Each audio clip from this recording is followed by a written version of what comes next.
आज तुम्हाला नक्की कोणाबद्दल बोलायचंय? मला समाजातल्या अशा लोकांबद्दल बोलायचंय ज्या लोकांना आपण आदर्श मानतो, जे स्वतः सुद्धा सज्जनतेचा, सभ्यपणाचा, इज्जतदार असल्याचा भला मोठा पडदा घालून बसतात, ज्यांच्या एका हाकेने तुमच्या आमच्यासारखे हजारो लोक धावून जातात. असे आदर्श लोक फक्त नानासाहेबच नाहीत, तर असे आणखीन कितीतरी आहेत.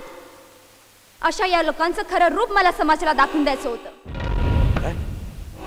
माणिकरावांना अरेस्ट केलं? कसं? आई माझ्याशी शिरजोरी करते या प्रतापराव शहाणेशी. ठीक आहे, बघतो काय करायचं ते.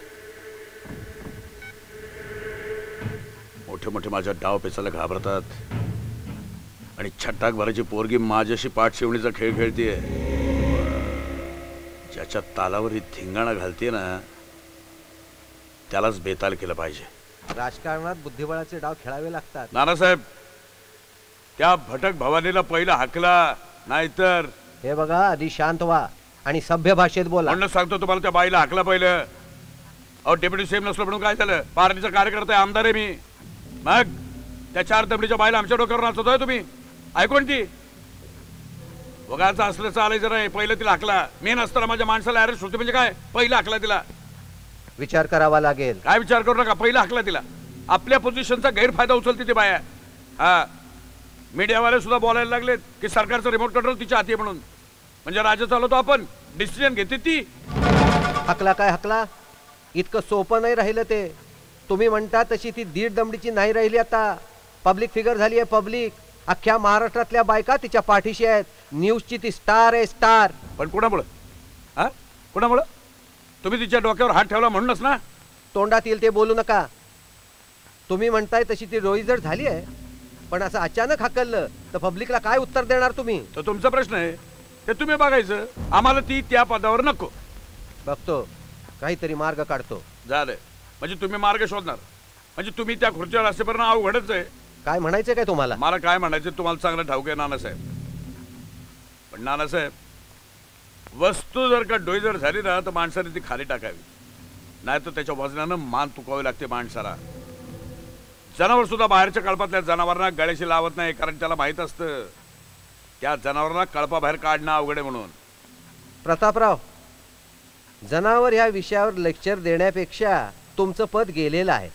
तेव्हा राजकारणावर जर तुम्ही अभ्यास केलात तर तुमच्या उपयोगी पडेल. धन्यवाद सल्ल्याबद्दल. आता काय मार्ग काढायचा तर मी स्वतः ठरवेन.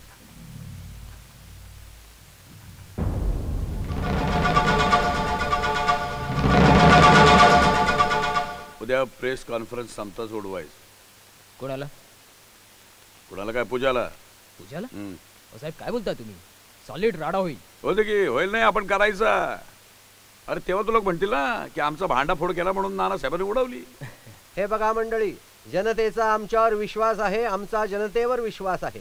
जनता आमच्यावर प्रेम करते, विरोधकांना बघवत नाही. मग आमच्या चारित्र्यावर असे शिंतोडे उडवले जातात. अहो, एखाद्या लहान पोराला विचारलं तर तो सुद्धा सांगेल की ही ट्रिक फोटोग्राफी आहे म्हणून.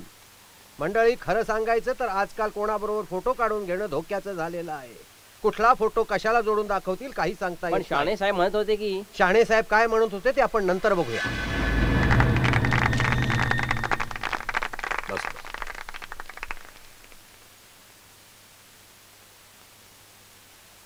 नमस्कार, मी प्रतापराव शहाणे. पूजा मोरे यांच्याविषयी मी काय सांगणार? समाजातल्या असहाय्य स्त्रियांसाठी, त्यांना स्वावलंबी करण्यासाठी, त्यांना स्वतःच्या पायावर उभं करण्यासाठी, त्यांच्या अडचणी दूर करण्यासाठी पूजा मोरे यांनी दिवसरात्र काम केलेलं आहे. समाजातल्या प्रत्येक घटकाला, प्रत्येक नागरिकाला त्यांच्याविषयी मनापासून आदर वाटतो. पण आपल्या समाजामध्ये काही नरपशु सुद्धा निपजलेले आहेत, जे अशा असहाय्य स्त्रियांचा फायदा उठवतात, त्यांचं शोषण करतात. मी दुसरं तिसरं कोणाविषयी बोलत नाही, पण आपल्या मुख्यमंत्र्यांविषयी बोलतो, याची तुम्हाला कल्पना असेल.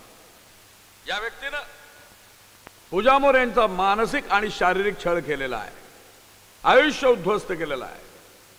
मला असं वाटतं यावर मी जास्त भाष्य करण्यापेक्षा सत्य काय ते स्वतः पूजा मोरे आपल्यासमोर सादर करतील. पूजा मोरे. नमस्कार. प्रतापराव शाण्यानी जे काही सांगितलंय ते अगदी खरं आहे.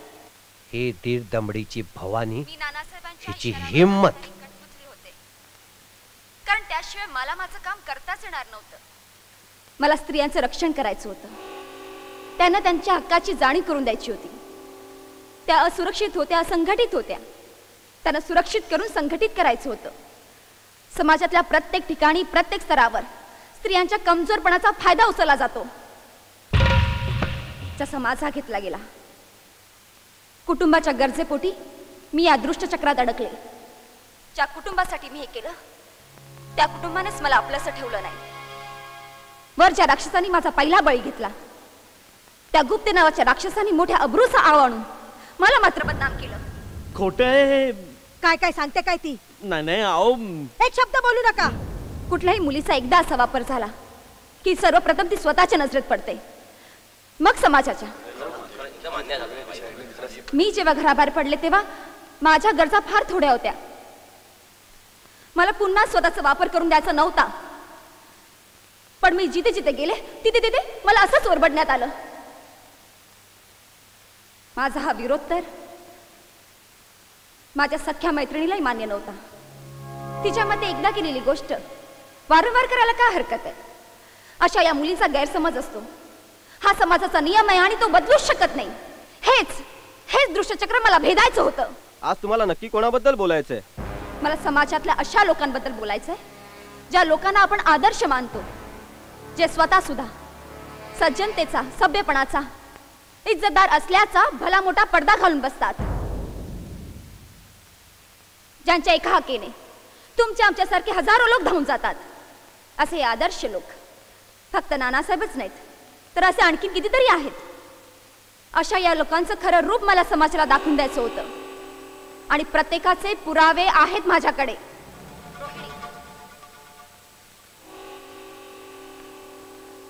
मला कल्पना आहे अशा लोकांची नावं ऐकून, त्यांची कर्म बघून तुम्हा सर्वांना धक्का बसेल. प्रसिद्ध उद्योगपती कुलकर्णी, प्रसिद्ध उद्योगपती शिंदे साहेब, राज्य उद्योग समूहाचे चेअरमॅन साळुंके, माननीय गृहमंत्री रमाकांत शुक्ला, आपल्या आदर्श ग्रंथातून, संस्कृती जपणाऱ्या साहित्यातून स्त्रियांची खूप महती ऐकली आपण. मग का पुरुषांचा स्त्रियांकडे बघण्याचा दृष्टिकोन असा का? सॉरी मॅडम, प्रत्येक पुरुषाला असंच समजू नका तुम्ही. मला तर असं वाटतं की कुठलाच पुरुष असा नसावा. पण माझ्या दुर्दैवाने माझ्या संपूर्ण प्रवासात बहुतांशी पुरुष मला असेच भेटले. पण याला अपवाद आहे माझा समीर. माझ्या आजच्या परिस्थितीची संपूर्ण कल्पना ठाऊक असून देखील मला स्वीकारण्यासाठी हिरवा चुडा घेऊन उभा आहे. तोच हिरवा चुडा जे माझं स्वप्न होतं. अरे वा वा वा वा वा. पूजाबाई, आम्ही तुमचं स्वप्न पूर्ण करणार. या रावणांच्या युगामध्ये या रामाचा अभिमान वाटतो आम्हाला. रामभाऊ, धन्यवाद. धन्यवाद शाणे साहेब, तुम्ही मला राम म्हणालात पण मी राम नाहीये. रामाने या जगाचा उद्धार केला पण मी माझ्या प्रेमाचं रक्षण सुद्धा करू शकलो नाही. मी दोषी आहेच. समीर, तू दोषी आहेसच, पण तेवढाच जेवढे प्रभू रामचंद्र सीता मातेचे होते. पण हे सर्व करून तुम्हाला काय मिळालं? तुमचे डोळे तर उघडलेत. आणि म्हणूनच जाणीवपूर्वक मनाची पूर्ण तयारी करून पूर्ण विचारांती मी हा निर्णय घेतला. ज्या शरीरासाठी लोक हापापलेले आहेत त्या शरीरालाच एक शस्त्र म्हणून वापरलं तर राज्यांच्या यंत्रणेची, मोठमोठ्या उद्योगाची, सरकारी यंत्रणेची वाताहत व्हायला वेळ लागणार नाही. हेच मला समाजाला दाखवून द्यायचं होतं. पण आता तर याचं सरकारच राहणार नाही, कारण समाजाला यांचं खरं रूप कळलंय.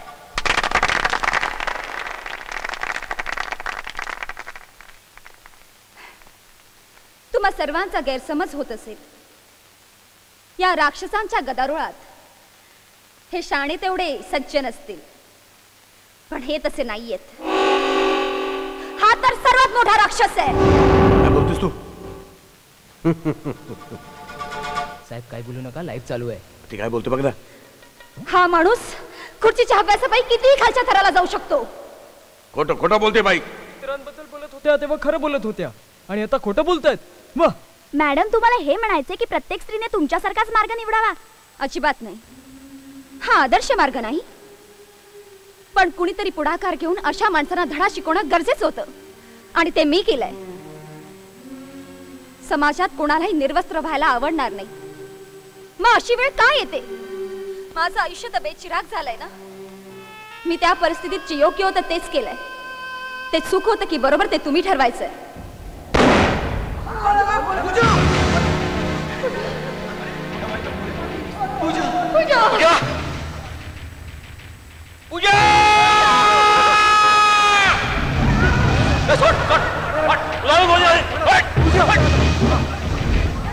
अरे कोणीतरी ॲम्ब्युलन्स बोलवा.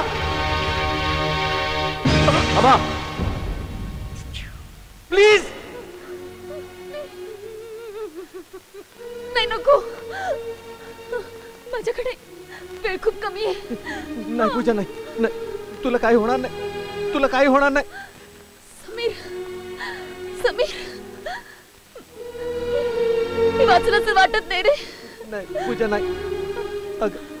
आपल्या आयुष्याची सुरुवात पण झाली नाही अजून. तू मला सोडून जाणार नाहीस. नाही पूजा.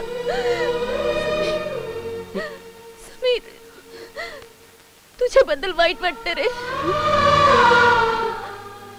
आपलं स्वप्न अपूर्णच राहिलं. आपलं स्वप्न अपूर्ण राहणार नाही. हे बघ, हे बघ, मी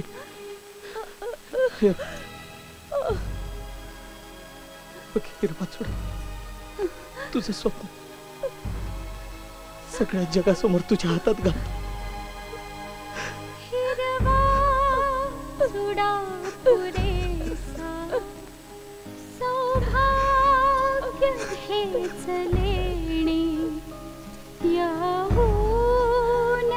राजसारे काही न मागणे.